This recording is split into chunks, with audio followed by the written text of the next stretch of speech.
Bem, eu sou a Marilice Bastos.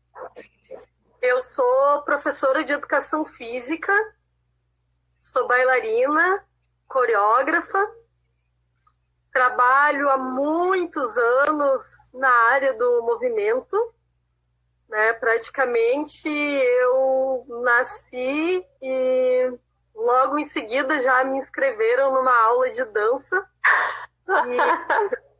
e eu fui indo e gostando com a mesma vontade e gosto que eu tenho hoje. Então é bem incrível essa questão, porque eu era muito pequena e teve uma apresentação, Dia das Mães, me arrumaram toda, enfim, e eu lembro como se fosse hoje, a sensação é a mesma de quando eu vou entrar no palco. Então, depois daquele dia, com aquela idade, eu nunca mais fui,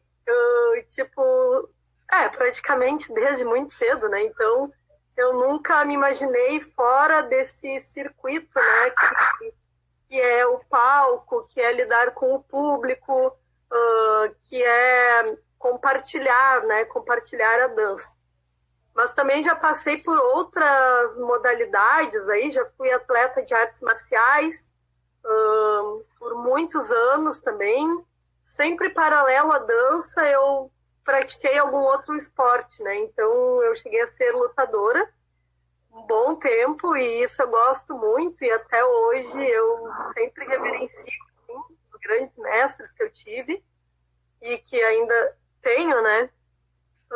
Que se somam aí ao todo o pessoal da dança que eu admiro muito também, e que eu tenho como mestres, né? Então, desde muito cedo eu comecei a dar aula. Eu acho que desde os meus 15, 16 anos, as pessoas sempre viram que eu tinha um potencial, né, para dar aula. Muito da questão de eu gostar de facilitar, né, para o aluno aprender.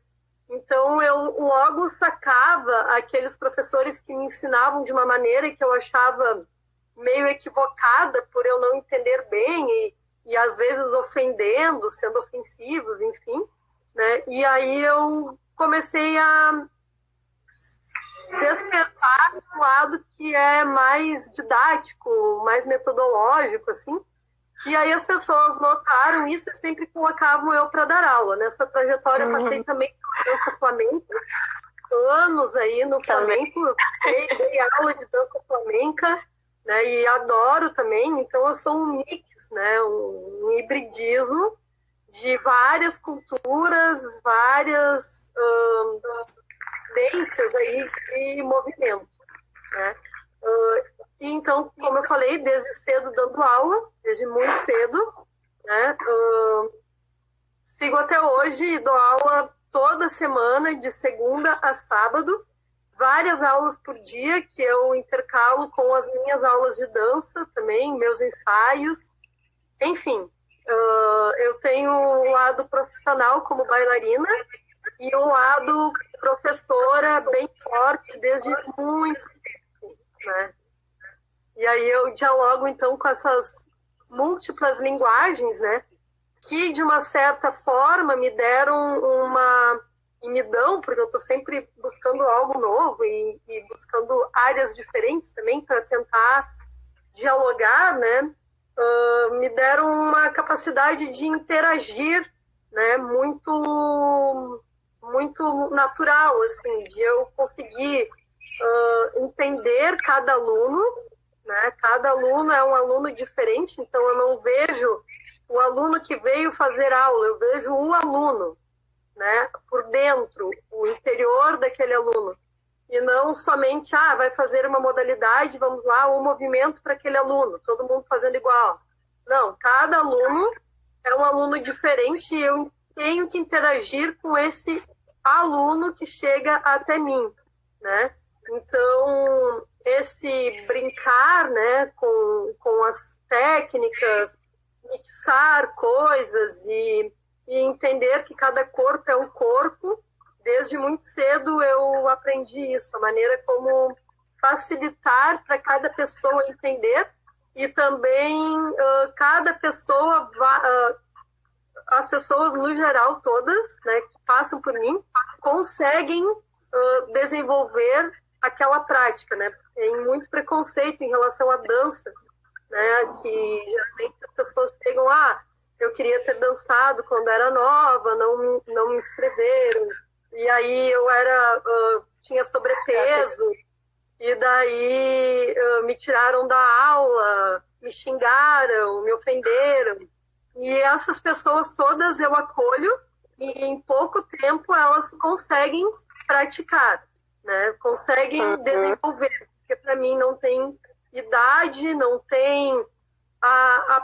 A única coisa que a pessoa precisa é motivação. Se ela tiver a motivação, eu, né, também tenho que incentivar essa pessoa como professora, mostrar para ela os benefícios que tem aquela prática, o porquê dela praticar, porque às vezes a pessoa nem sabe o que ela está fazendo, né? Veio por uma indicação, ouviu na mídia, e chega lá para mim, eu tenho que fazer com que ela compreenda, né, o que ela está aprendendo. E aí, a partir de então, tem que motivá-la, né? E aí o mais importante é a motivação própria da pessoa, porque se ela não tiver a motivação, ela vai desistir, né? Isso é certo, quase que uma verdade, assim. A pessoa não tendo uma motivação intrínseca, ela desiste, né? Então ela precisa estar motivada para a prática. Às vezes essa motivação dura apenas um pouco período, porque ela quer emagrecer, eu quero melhorar coisas, e essa já acha que está bem e desiste. Aqui a nossa cultura é muito assim, em relação ao movimento, né? Em relação a atividades corporais. As pessoas não têm o hábito, a maioria, né? Não são estimuladas na escola, na educação formal, né? E então é muito pobre, assim. Eu vejo muito pobre, muito precário, né? Mari, se tu me permite, eu queria fazer um comentário. Eu vou ir buscando e dialogando contigo com alguns aspectos que tu vai trazendo, né? Isso que tu falou das multilinguagens, né? Como às vezes a gente, e aí trazendo para Bakhtin, isso é muito importante, né? A gente reconhecer essas diferentes valorações, né? E assim como a gente tem intercâmbios sociais acontecendo quando a gente está em diferentes planos de interatividade com as pessoas, né? A gente se relaciona na nossa família, a gente se relaciona com colegas de trabalho, a gente viaja de um país a outro, de uma cidade a outra, e a gente vai absorvendo essas vozes, né? Que vão se somando às nossas, né? O Bakhtin vai chamar de vozes, né? As valorações são ideologias, né? E aí eu fico pensando no campo da dança, cada dança é como se fosse, não é nem ideologias, são ideologias, né? São valorações. E é interessante pensar esse corpo que dança muitas danças, né? Como é que esse corpo se mobiliza e opera com esses diferentes sistemas, né? Se a gente vai pensando justamente nessa nossa temática do sistema, do código, né? E do que uso, do que é esse efeito de linguagem num contexto concreto, né? Porque se a gente pensa, a minha tentativa sempre é pensar, obviamente, outros profissionais não vão ter esse olhar voltado necessariamente para a linguagem, mas eu, como sou do campo da linguagem, eu tenho essa perspectiva, né? Eu busco essa perspectiva, né? Então, se a gente pensa a dança como uma linguagem,